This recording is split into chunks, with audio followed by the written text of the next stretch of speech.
Good morning, everyone.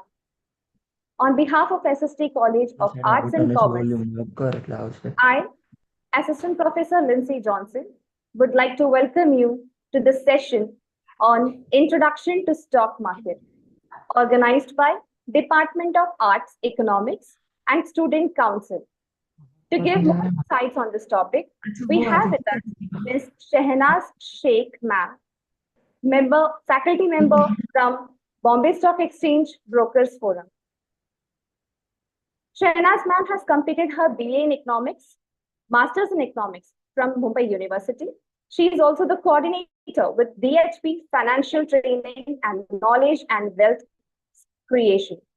She is also the faculty member with BK Training and also had conducted many seminars for students relating to the topic stock market and mutual funds, capital market.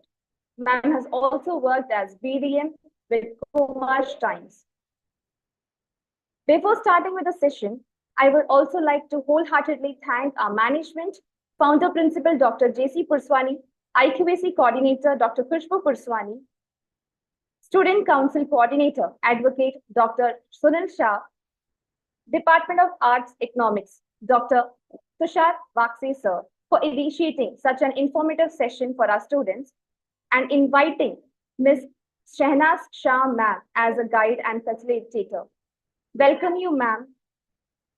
I once again welcome you, ma'am. Over to you, ma'am.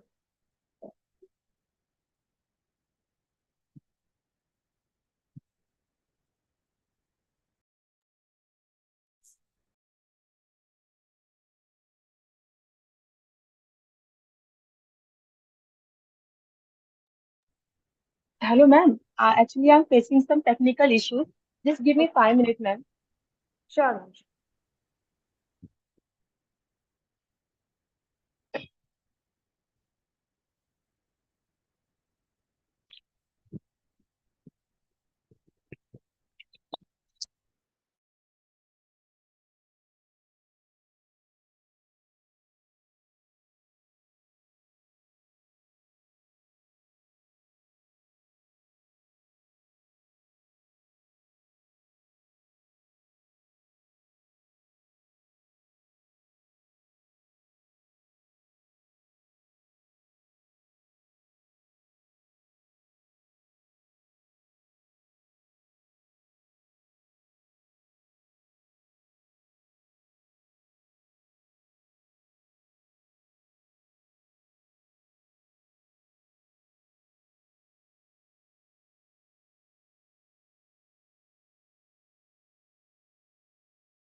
Students Council of Assist College encourages the students to be there with many programs like we Student Council organizes many visit for students for his beneficiaries, that is like a visit to distillery, visit to Adani thermal power plant, and would be also organizing many seminars, webinars for the overall development of the students.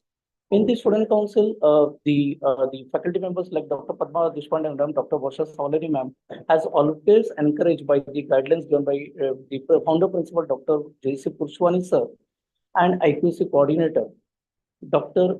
Khushbu Purswani for helping us for this particular arranging this particular session. Today in this particular session, Dr. Tushar Vaske had taken the initiative for having this particular session on introduction to the stock market. Students, as you are aware, there is a lot of rainfall in the adjoining area of Mumbai. In Bombay Stock Exchange, there is a technical part, and Saina Sheikh ma'am would be joining within few seconds as conveyed by them. So be with us for a few minutes. Thank you from my side.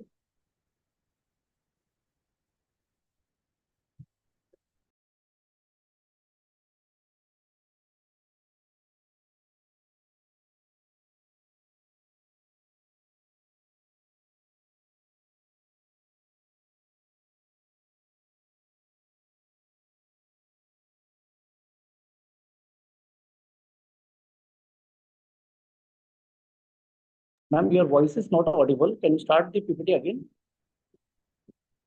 Hello? Hello? Shenaz ma'am, your voice is not audible. Can you send the restart again? Hello. Hello. Ma'am. Shenaz ma'am.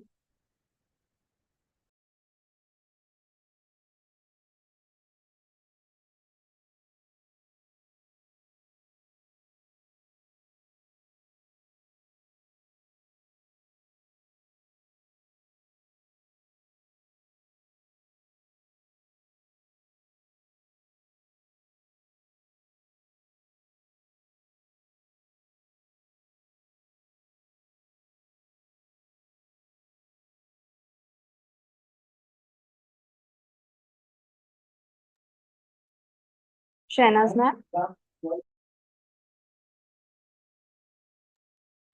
Ma'am, she's just joining. Huh? Just give me her 2 minutes. There is some technical issue. She's speaking, but the voice is not coming.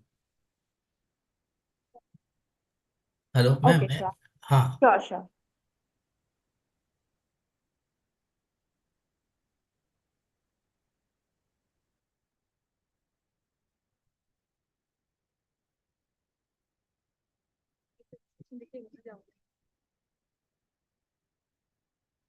Hello, sir. Can you hear me?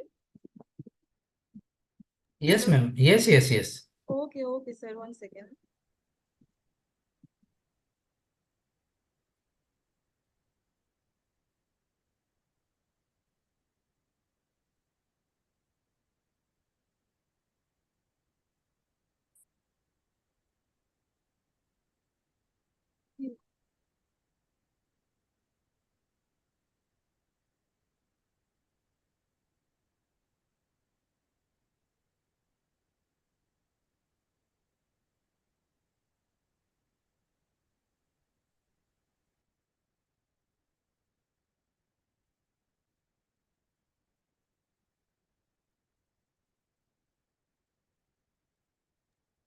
Students, kindly remain joining in the session.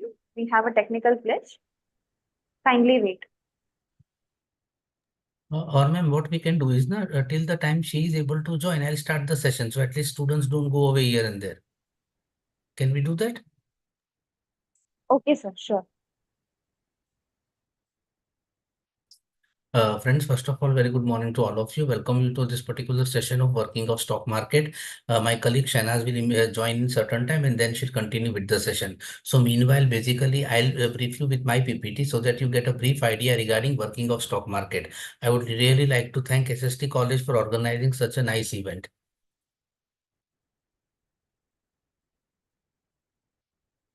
Friends, basically, these sessions are organized by BSc Investor Protection Fund under the category of Smart Investor Awareness Programs. See, primarily, the whole objective of this initiation is to share knowledge with student fraternity because today's student is tomorrow's investor. So that is what the whole logic of doing these investor awareness programs are. We have done this program in online mode also and offline mode also, but a lot of people prefer online mode because since traveling and other things in monsoon is an issue. So basically, to understand, friends, what is working of stock market? See, today is a very auspicious day because today is 9th July and today BSE is celebrating 150 years of completion. That is, it has completed 150 years since BSE was formed on 9th July 1875, friends. So today there is a small celebration in BSE also. The original name of the exchange was Native Share and Stockbroker Association. That was the original name of the exchange. The word stockbroker comes into picture for the simple reason that basically brokers were the one who had formed this particularly exchange, and that is why they always played a vital role. In fact, that time, friends, the membership fee was only 1 rupee and there were 318 members. Now you may feel a bit hilarious, okay, what is 1 rupee? But in 1875, 1 rupee was a princely amount. Today, if somebody wants to become a broker of BSE, then there are various categories in which there is a 10 lakh rupee membership available, 15 lakh rupees license, 25 lakh rupees, and 50 lakh rupees. So various categories are there in which one can become a direct broker of BSE. And today we have more than 1300 brokers who are direct brokers of Bombay Stock Exchange. As far as investments are concerned, friends, there are basically two methods of investment. One, you open a direct demat and trading account with a stockbroker, what is called as a direct method. And second is an indirect method whereby you invest through mutual fund. So both methods have their own benefits and limitations. It depends upon the person that which method is more suitable to him or her. Now, typically speaking, friends, if we try to figure out that one minute, which types of accounts are required to trade in the market, then typically three types of accounts will be required to trade in the market. One is primarily what we call it as a trading account, demat account, and savings account in a bank. Now, demat and trading account are typically opened by a stockbroker, whereas you have a normal account in your bank. So all these three together will enable a person to trade in the market. Here, trading and demat account are usually linked with each other, and they will be opened simultaneously by the broker.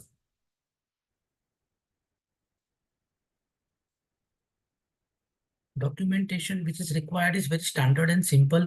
You need a PAN card, which is basically an identity proof. You need an address proof in which one can give an Aadhaar card, driving license, voter ID, or passport. Any one is sufficient enough. Bank statement and basically passport size photo. So these documents, once you submit with the broker will open your demat and trading account. If he finds any discrepancy, then he may not basically the KYC department may reject in terms of if there is a spelling mismatch or if there is a difference in the nomenclature. Nomenclature means the way you write your name. It should be exactly similar in case of PAN card, Aadhaar card, or any other address proof which you are giving.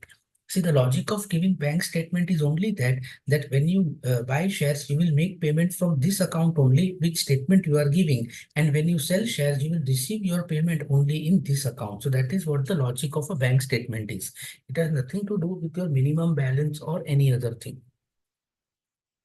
If we try to understand use of trading and demat account, friends, then primarily speaking, trading and demat account have the following utility. In trading account, one can actually do the buying and selling of shares. So that is typically called as a trading account. So basically here what will happen, friends, that once I open an account, I will get a trading code. That will be the number of my trading account. Say for example, my trading account could be OMJ 0006. So if I want to buy 10 Reliance, I will call my broker and I will tell this trading account code in which basically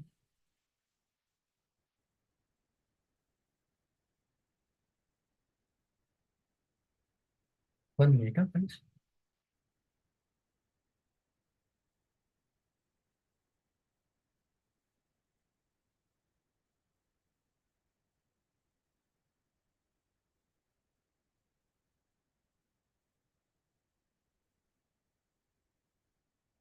So what will happen is a trading code will be generated, and when I speak this trading code, the broker will punch the transaction into this code. So this is how basically trading will take place.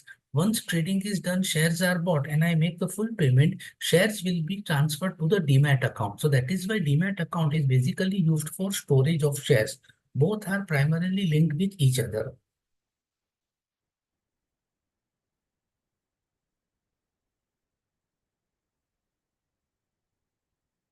So typically funds, basically what will happen now, demat and trading account are interlinked with each other. So what will happen in trading account, you put the trade, and in demat account, you store the shares. So once shares go into the demat account, basically what will happen now, the shares will remain there till you again sell them. So till that time, shares are your basically what we can say your ownership, this thing. It is your property like thing and you can sell them whenever you want.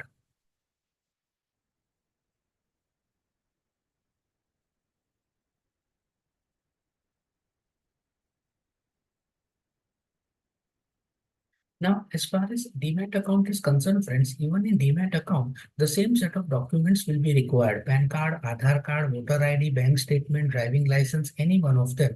And again, a passport size photo. So once you give this set of documents, the broker will open your trading and demat account simultaneously. Here, remember one thing, friends, that both accounts are interlinked for the purpose of risk management.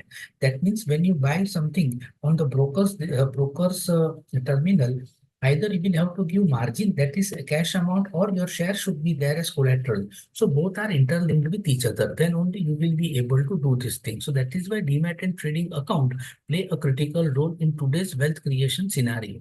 Remember, friends, without this, one cannot do the buying and selling in the stock market. Now, there is something called as eKYC. See, eKYC, friends, was basically something which was very, very important and vital for the simple reason that this initiation had ensured that large number of people could open their trading and demat account during lockdown. See, when this COVID-19 had come, it was not possible to basically physically meet, and that is why account opening and other things became a challenge. So that time, our regulator SEBI went with something called as eKYC. eKYC is electronic know your customer, whereby one could open a trading and demat account online without physical meeting and physical documentation. Now, basically, once here the customer had to upload his PAN card, Aadhaar card to the broker, and broker would open his eKYC account. This initiation really helped large number of people to get into the stock market. In fact, you will be surprised to know, friends, that before COVID, the total number of demat account, the total number of demat account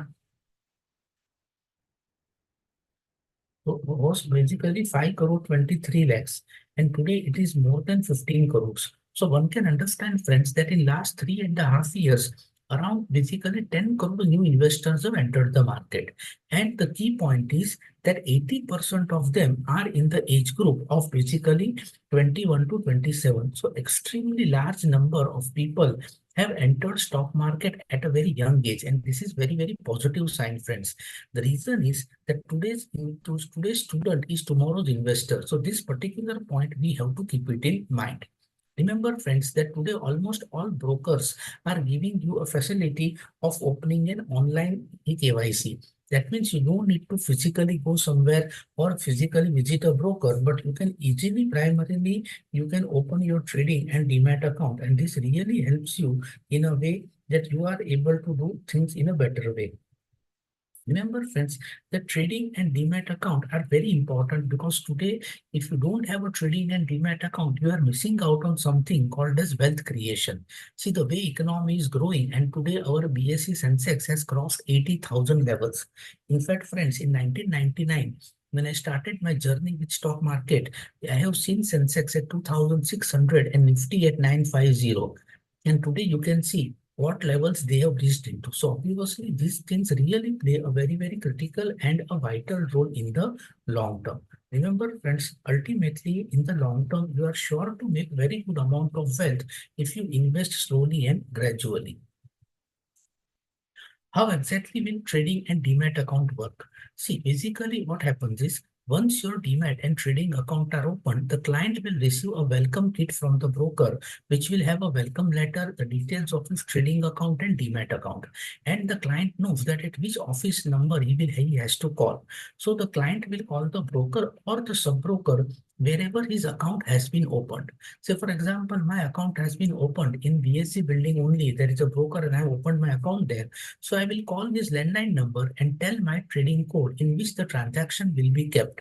Say, for example, I want to buy 10 Reliance shares. So I will call on that landline number or the mobile number which has been given to me, and I will basically ask him to buy 10 Reliance shares. So once this particular transaction is done, the broker or sub-broker will give me a confirmation. Confirmation means that I will be given all the details about the trade, the price, the name of the company, price at which the trade has been executed, time and everything. Not only this, friends, but once this transaction is done, I will receive an SMS from the broker also, and also I will receive an SMS from the stock exchange also, giving all the details about the trade. And in the evening, I will be getting a proper email which will have my contract note. Contract note basically mentions all the details about the transactions done. So there is no ambiguity or confusion between the client and the broker. Here, friends, it is important to note that in today's scenario, whenever you are doing any financial transaction, your mobile number and email ID has to be accurately updated in the broker's, we can say, transactions and books. So whatever transaction you are doing is properly monitored and you can get proper confirmation. As far as trading are concerned, friends, there are two types of trading. One is an intraday trading, one is a delivery-based trading. So typically speaking, friends, what do you mean by intraday trading? See, intraday trading primarily refers to that you are buying and selling shares on the same day itself. So that is typically called as intraday trading. It is obviously very risky, but you will be surprised to know that 82% of the market volume is only intraday trading. That means people do a lot of amount of buying and selling on the same day or within few minutes and few hours to make a quick money out of it. But most of them end up losing losses. The reason is that if you want to do intraday, friends, the first condition is that you have to be 9 to 3 in front of the screen, and second, your stop loss mechanism has to be very accurate and you should be able to implement that very thoroughly. When I say stop loss mechanism, it basically means that suppose your capacity to incur loss is 1,000 rupees. So the moment you are getting a loss of 1,000, you will have to cut the trade and move out of it. Only then you will survive in the market. If you just wait that this 1,000 rupee will get recovered, the 1,000 rupee loss gets converted into 10,000 rupees loss. So that is something one has to keep it in mind. As far as delivery-based trading is concerned, friends, it is relatively, I will use the word relative, means it is relatively safe as compared to what intraday trading is. In delivery-based trading, you are buying the shares, making the full payment, and then transferring the shares to the demat account of the client.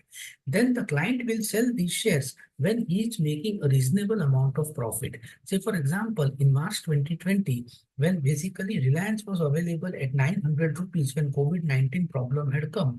Say, for example, you bought 100 shares of Reliance at 900. So 90,000 is your investment. And today, if I sell those shares, then 90,000, today I am getting more than 3 lakh rupees. The reason is Reliance share is right now trading at 3,150 rupees.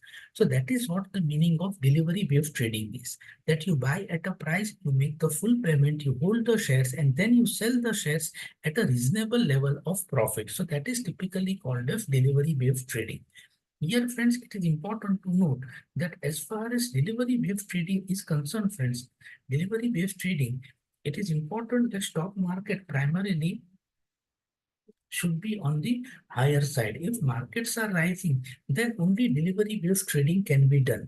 Because if you buy delivery and markets are going down, your money will get blocked. So that is why the percentage of delivery-based transaction is relatively less. Around 18% of the total stock market volume results into delivery. Otherwise, more than 82% is intraday trading only. As far as, friends, stock market is concerned, a lot of people think that it is a quick way to make money, but that is not the reality. Actually, stock market or capital market is a long-term source of investment, friends, and equity shares are one of the best ways to create wealth in the long term. So it is a long-term source of wealth creation. As I told you that in 1979, our main BSE index was formed with a base of 100, and today we can see it is at 80,000.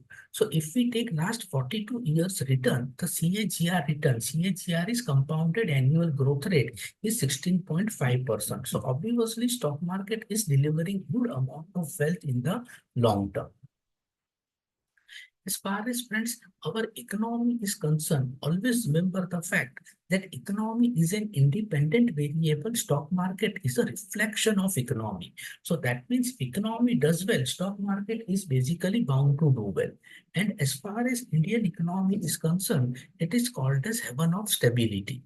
If we talk of Indian economy, friends, our average GDP growth has been in the range of 7 to 7.5% as compared to world average of 2.5 to 3%. So obviously, in that sense, we are in a far, far better situation as compared to world economy. Currently, if you see, our GDP is likely to grow at 6.8% as compared to US, which is at 1.6%, Europe, which is at 1.7%, and China, which is at 4.5%. So obviously, we are in a fundamentally far better situation and a strong situation as compared to other economies in the world. Now, these three features makes Indian economy very, very unique, friends. the three features which makes our economy unique, and basically these are the three features why our economy will perform well in the future also. The first is demographic dividend. Demographic dividend basically refers to that 70% of the people are less than 35 years of age. That is very important. That means today we have highest number of young working people in the world. Now you may feel that what this has to do. Remember friends, age plays a very critical role. Young population means they will work. When they work, they earn. When they earn, they spend. So automatically demand and consumption in the economy rises. If we see the average age of an Indian is 25 years as compared to US 40, Japan 52, and Europe 47. So in that sense, demographic dividend plays a very, very critical and a vital role, friends. That is very important. Remember, friends, that more young people will ensure that our demand and consumption pattern remains alive. And that is actually one of the reasons, friends, why large number of multinational companies today wants to set up their shop in India. Tesla, IKEA, Samsung, why all these multinational companies, basically then Foxconn, are more or less eager to deal with India is because they know that for another 100, 200 years, India won't have a problem of demand and consumption. Second, very important theme for our economy is domestic consumption.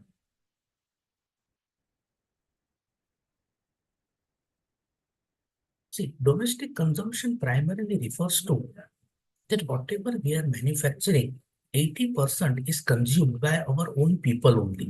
That means suppose we are making 100 coats, then 80 coats are bought by our own people and we export only 20. So we are not export dependent economy. If you talk of China, Japan, they are purely export oriented. Europe lives on tourism. So in that sense, again, Indian economy plays a very critical and a vital role. And third basically is high savings rate. Savings rate is very important, friends, because primarily it shows that our economy is relatively strong and secure. So we are able to save money. When we save money, automatically it results into capital formation and other things. Here, if you see, friends, India's saving rate is 27% of GDP. World average is 21%. And that too, US and Europe would be hardly 1%. So in that sense, these three features make our economy extremely unique and strong. As far as what is investment, if we try to understand, friends, investment is a process whereby we form current consumption for our future growth. So that is typically called as a investment mechanism. Here, if we try to see, friends, surplus funds, just give me 1 second.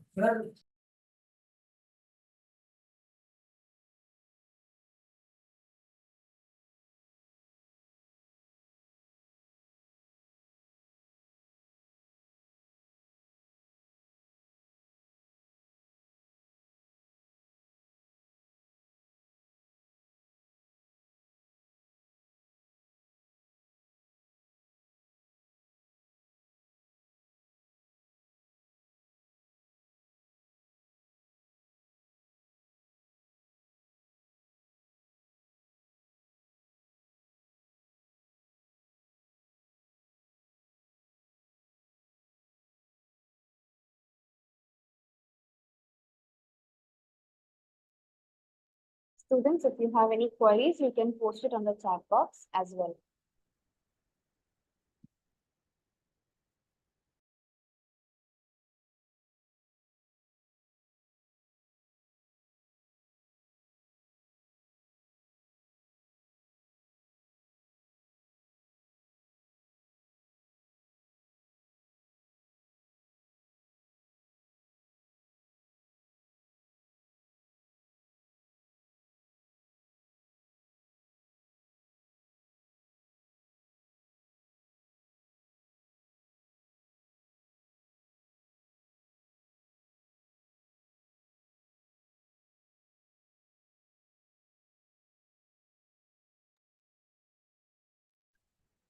Yes. Sorry, friends. Yes. So primarily, if we talk of investments, If we talk of investment, friends, then it's a process whereby we forego the current consumption for our future growth.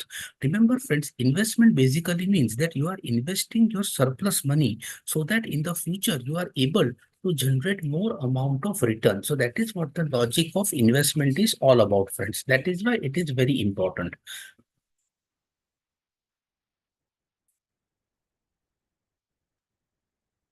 Now, the question comes, why one should invest? See, all of us have large number of goals in life. Say, for example, every one of us wants to have a house. We want to have a car, then child education, marriage of children, retirement planning, and most important is to beat inflation. Remember, friends, that inflation beating is the main thing because in India, we don't have something called as a social security. Here, government cannot basically pay for any. This is something very, very vital and critical. And that is why, friends, investment is vital. That if you invest every month, then only you will build a corpus. And if you have a corpus, then only all these goals can be achieved upon. When you invest, friends, two concepts one has to understand. One is a nominal return, one is a real rate of return.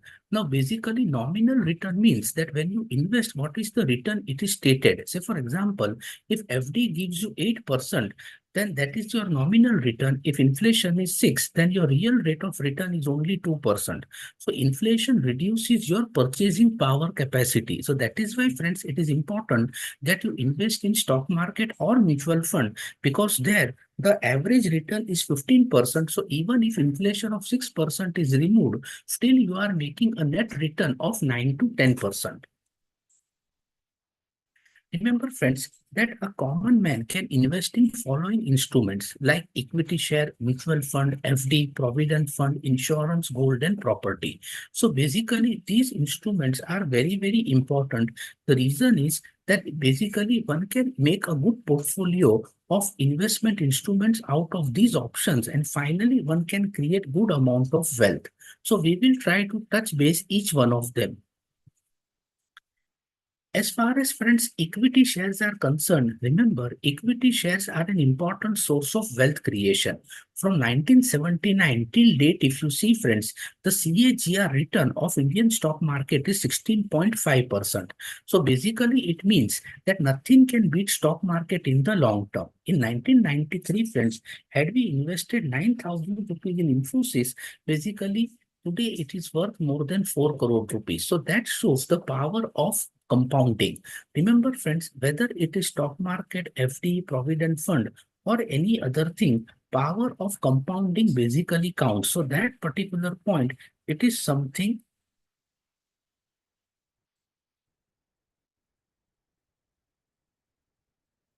that is something very, very critical and important, which we have to keep it in mind. Power of compounding is most important. The reason is that if you keep on investing and as the time grows, the power of compounding will show you very magnificent results. And that is why, friends, it is said that power of compounding is the eighth wonder of the world. Mutual funds, if we talk, it is an indirect route to stock market, friends. The average return from mutual fund from 1963 till 2024 is again around 15%. In mutual fund, friends, the biggest benefit is that you don't have to bother about basically what to invest, where to invest. You just need to focus on basically your investment objective because everything is managed by the fund manager and his research team. They will decide which shares to buy, what to buy, at which time to buy. And basically, one can do an SIP, systematic investment plan, and one can invest with even 500 rupee a month also. The third important and the most popular instrument is fixed deposits. Remember, friends, FD plays a very critical role because it is the most popular instrument in India. In fact, 44% of the household savings are into fixed deposits. Here, if you see, the wealth creation happens at a very slow pace, but yet also it is important because for the simple reason that it gives you liquidity and basically safety of capital. So that is why FDs do play a vital role in the overall portfolio of a person. In India, friends, even today, FD is considered most popular and the oldest instrument of investment.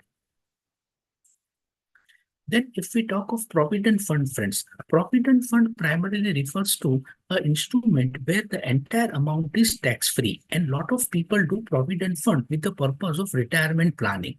Here, friends, the interest rate will be slightly higher than FD. Here again, there is a lock-in period of 15 years, so that one has to keep it in mind. Remember, friends, provident fund FD both give you safety of capital and basically long-term wealth creation, but obviously at a slow pace as compared to stock market and mutual fund, which will give you easily 15 to 18% return. As far as gold is concerned, friends, gold is a very important instrument and typically called as yellow metal. It is called as hedge against inflation. If we see last 100 years return of gold, it is 6%. Last 40 years, the return of gold is around 9 to 10% as compared to BSE Sensex of 16.5%. Remember, friends, gold typically has inverse relationship with following: stock market, macroeconomic data, and US economy. That means if there is anything wrong with all these three, gold will always go up. The reason is it is most liquid instrument after cash. See, friends, one person may have a big bungalow, a big insurance policy, but can you sell it immediately? No, one cannot sell because it is illiquid. In gold, it is a liquid instrument and one can sell it off very quickly. So that is why gold is considered as a vital instrument, and that basically helps you to act as a hedge against equity markets. As far as property is concerned, friends, remember there is a myth about property that it always gives huge profit. Yes, there was a time between 2003 to 2013 when this asset class really gave very huge returns. But today, if you see, real estate is having two major issues. One, huge oversupply, and second, unrealistic pricing. Huge oversupply means that there are so many projects coming up, so many new projects, that it is very difficult to sell an old house. And second, there is unrealistic pricing also, which again primarily creates a problem. That means the prices of the projects are so high that it is practically not possible for a common man to basically buy something. And that basically creates an issue. So property as an asset class creates a major problem. And today one should buy only if you are sure of using it. See, there are two purposes of buying a property. One is consumption, one is investment. Consumption means you buy anything at a high price because you are sure to live in that property, use it. So then there is no problem. But if you feel that I will buy with an investment purpose and then sell it at a very high price, obviously that is a question mark, because today it is very difficult to get rid of old properties. So this is something one needs to be very careful. Apart from this, friends, even a lot of surveys have shown that basically if you actually try to find out return from real estate, then in last 3 years, taking top 26 cities of India, the average return was only around 7%. Remember, friends, as I had told earlier, that gold is most liquid asset, you can always say that real estate is one of the most illiquid asset. It is easy to buy, but very difficult to sell at your terms. So that is why one should be very, very cautious when you are entering real estate as an investment asset class. The conclusion is, friends, that always remember one needs to be very careful when you are primarily investing. Your objective should be very clear. You should have a disciplined approach, friends. Disciplined approach means that you invest basically what we can say, every month, and then it create a good amount of portfolio. Remember, equity as an asset class will always give you very high returns.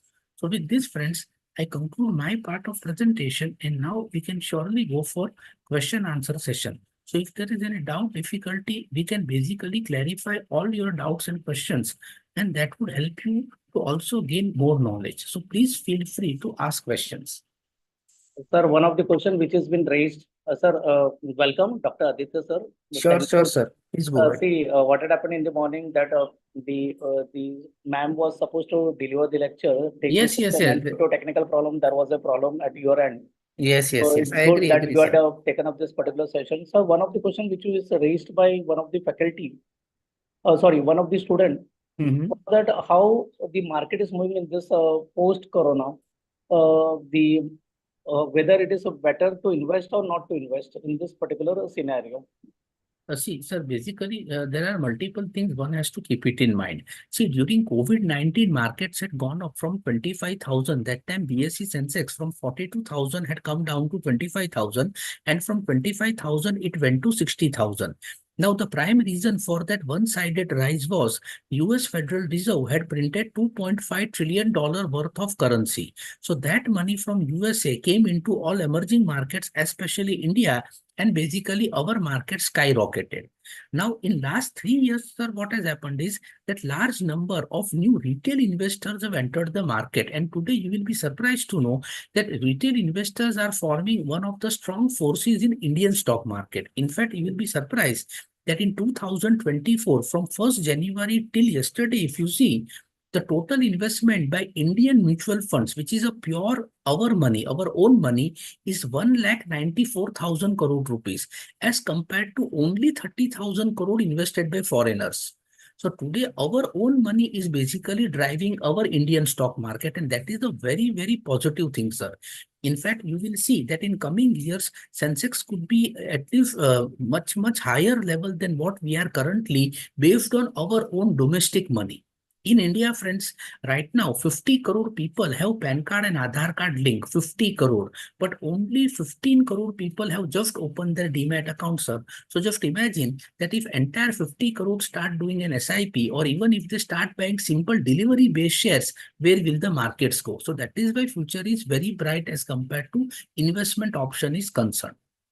Sir, one of the a person, this particular session is watched by many people. One of the question was raised that during the election, somehow the stock market had gone up and Yes. gone down. And can you throw highlight on this particular issue? Why Sure, this sir. sort of, Sir, see, basically, why? always remember stock market works on basically two things, greed and fear. These are the two things which basically affect the market, greed and fear. Now, typically, what had happened in this particular elections, if you see now, see, basically, a lot of people made some statements about markets, basically gave interviews. So, market was assuming a one-sided approach. See, market discounts the future. Market was of the opinion that basically BJP-led government, BJP alone would get more than 300 seats. But unfortunately, when the reality came, basically they could secure only 240 seats, which was not even close to majority. So that was a rude shock. And that is why on that day, if you see June 4th, basically the FIIs, foreign institutional investors, in one single day, they sold shares worth 12,000 crore rupees. So that is why our markets got a knee-jerk reaction. Sir, markets, I would like to always quote this statement that sentiment drives liquidity and liquidity drives the market. Now, sentiment basically refers to news, information, fact, figures, and other things. Now, basically, if any negative information comes from global level or even from our economy, which has a wide-reaching impact, immediately there is a knee-jerk reaction by institutional investors, and that is why market behaved in this way. But if you see, in most of the elections, once the election results are out, basically market stabilizes and then starts going up in one single way. Uh, see, uh, so what do you advise to the students post lockdown, post Corona? The many people's the life cycle is being changed. Is it whether to invest in gold for the students or whether to go for SIP? So for the students of this generation, what is your humble advice? You being the CEO of the Bombay Brokers Forum, and you Sir, are a wide experience. You are done PhD from IIM and you are conducting many sessions. I think it is more than 1,000 plus sessions you have conducted yes, offline sir. or well, and you are a well-known personality. This Uh, particular session, what is the particular message you want to give it to the student? This is my last question to you, sir. Sure, sir. See, sir, basically, now, not only to students, but even when I take proper sessions for investors also, I always tell them that, see, you should invest in stock market, that is direct investment, only if you have three things. You should be able to deliver your own time. First, second, you should have knowledge. That means you should be actually aware what is happening in US, Europe, China, Japan. It means that means you should be a good reader. And third, if you have capital. If you do not have any of these three, then simply go to mutual fund SIP. See, mutual fund SIP, I would always recommend that is the simplest way to create wealth in the long term. Again, I will say it will create wealth only in the long term, not in the short term. So basically, if you have a horizon of more than 5 years, 10 years, you should start investing in mutual fund SIP. Even students can start doing their mutual fund SIP with a 100 rupee base. And once they start earning, they can slowly and gradually increase this amount. And finally, they will be able to create huge wealth in the long term. So that strategy should be adopted, sir.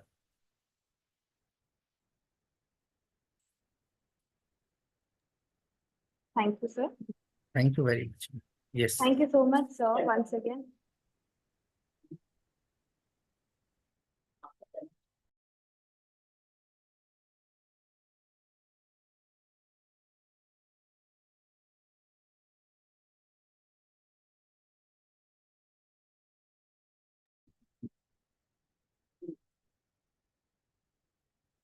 Thank you so much, Ms.Shenaz, sir, for giving such an informative session to our students and guiding for their future investments. I hope they have taken this on a very positive note.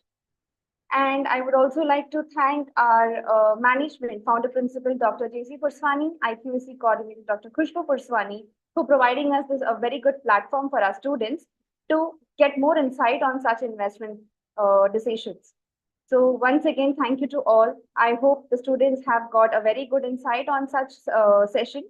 This will be very, very beneficial session for our students. And in future also, in near future, we are going to keep more such beneficial events and sessions for our students. Thank you so much. With this, I declare the session is over. Thank you, everyone. Thanks.